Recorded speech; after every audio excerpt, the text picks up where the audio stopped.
Thank you, Professor Rabinovich. Your official name is Isaac. Professor Rabinovich calls you Itzhak. I'm going to call you Itzik from now on, okay? So among the many assignments that Itzik took upon himself for the service of the Israeli scientific community was to establish and coordinate the Otto Herz Memorial Lectureship in Cancer Research, which brought, over the past 30 years or so, outstanding cancer scientists to Tel Aviv University to lecture, to give seminars, to hold personal meetings and discussions.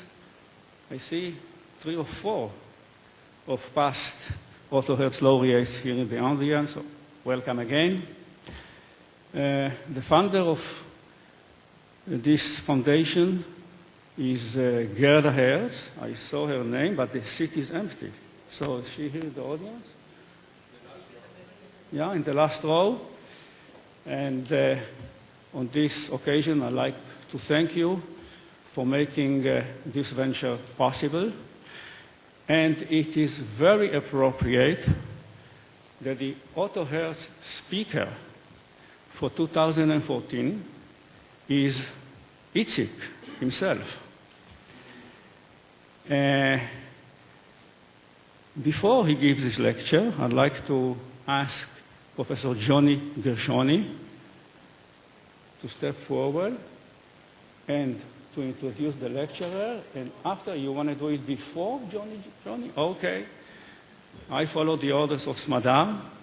So I'd like to ask both Itzik and Professor Klefter to stand up, climb to the podium,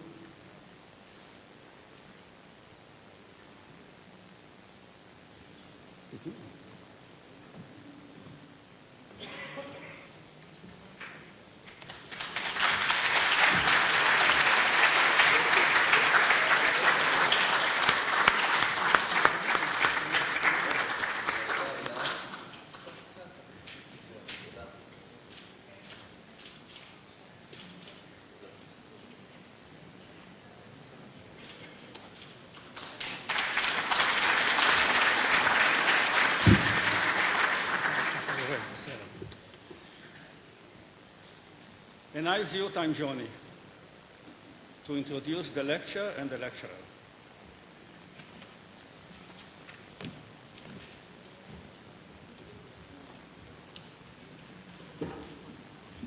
אני אקח את רק שנייה אחת, אני רואה שאני צריך לנווט פה.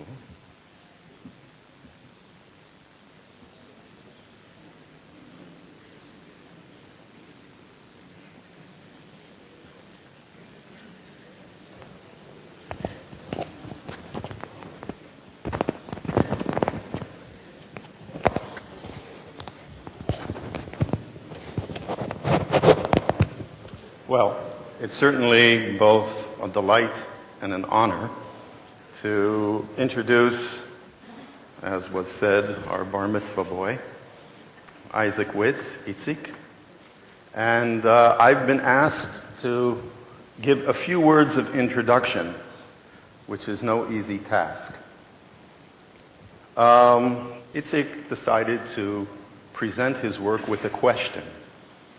Quo vadis? Where are you going? And so I thought that we would start with yet another question. Unde venistes, Itzik? Or where are you from? This is a little easier for me to deal with. It starts many years ago. Stephen Paget, I guess when one is asked who is Isaac's hero, then Paget is at least one of them. And he set the scene at the end of the 19th century with the seed and soil theory of metastatic cancer dissemination. And Isaac very, very often quotes Paget. Now, shortly thereafter, Isaac hit the scene. Now, this is a picture. My wife said that I should be careful about what I want to say. So I will say nothing more, that we will quickly move on in the history of Isaac, where are you from? So here he is, Isaac Witz, and as you can notice, he's got that penetrating gaze, those eyes. And this is very characteristic of Isaac, and even as a young officer in the IDF, he continued with that glance, which of course is characteristic of our beloved friend. And then as he aged, his glance stayed, but I can speak from experience, his hair did not. So Isaac, who was a man of action, decided to take a biological status and turn to homostasis. And as you can see in California, he compensated for the loss of hair with yet more hair. Now, Isaac decided in his venture into science that he would think about various ways and various directions as to where to study.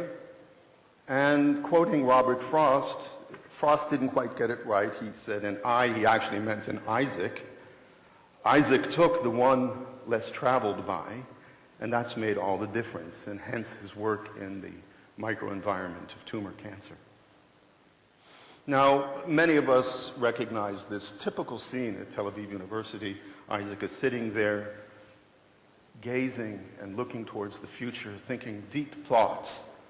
And I have one of these new cameras which allows us to actually identify what he's actually thinking about, and here he is. Isaac is thinking about what he really believes him to be, and we both know, Isaac and I, that what the figure is thinking is nothing less than legal seafood. Now, again, this is not necessarily kosher, but it is the truth, and so this is one of the aspects of Isaac's activity.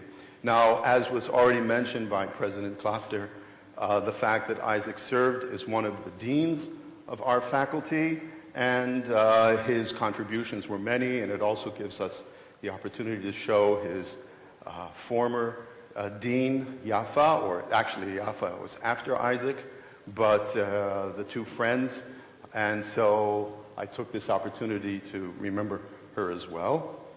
And then Isaac has always interacted with other Isaacs. So we can see Isaac at the meeting of the Israeli Association for Cancer Research, standing there, Isaac Wicks, and yet another very wise Isaac, Isaac Navon, the president of Israel. Navon in Hebrew is wise. And so again, we have an opportunity to give a bit of perspective as to who is going to be coming up and answering the question, Quo Vadis? Now, we've had endless meetings with the Bob Gallo annual lab meetings, and in all of these meetings, we typically would get together and have one of these large pictures, and I don't want to actually create a situation. Here he is, Isaac Witz, sitting in the front row, and for whatever reasons, he's always sat in the front row, and instead of showing you the series of the photographs and then asking you to pick them out, I've done that for you. And so here's a series of pictures from the lab meeting. And it's interesting because if you know, he each time gives us another perspective as his personality. You can see relaxed Witz in 1990, intense we've already seen in 91, pensive, very thoughtful in 92, 93 he's a happy-go-lucky Witz, and in 94 he's once again dreaming about legal seafood, and in 95 he's all smiles. So he's going to be talking about his micro environment, but I actually believe that more important is his macro environment. And so I want to share a few pictures of what really is important, his family. So you can see here Oded, and Marit is here, his daughter as well. And this is what really makes him tick. And you can see here his macro environment, the grandkids. And so they're here with him, each one expressing one of his favorite expressions, celebrating on a trip to Europe and raising a glass of beer. Chen, his granddaughter, and of course Tamar. And so with that, I want to thank you, Isaac, Itzik, for including us in part of your macro environment. The department wants to thank you very, very much and wish you happy birthday. And wait 1 second, we have to get back to the question. So Isaac, what were you thinking? Please tell me. Quo Vadis is a movie, Polish movie, and how did you cast your role there? What were you actually thinking? How do you envision yourself in this movie? So I want to end with a question again. Quo Vadis, Isaac, where are you going? Pray, tell us.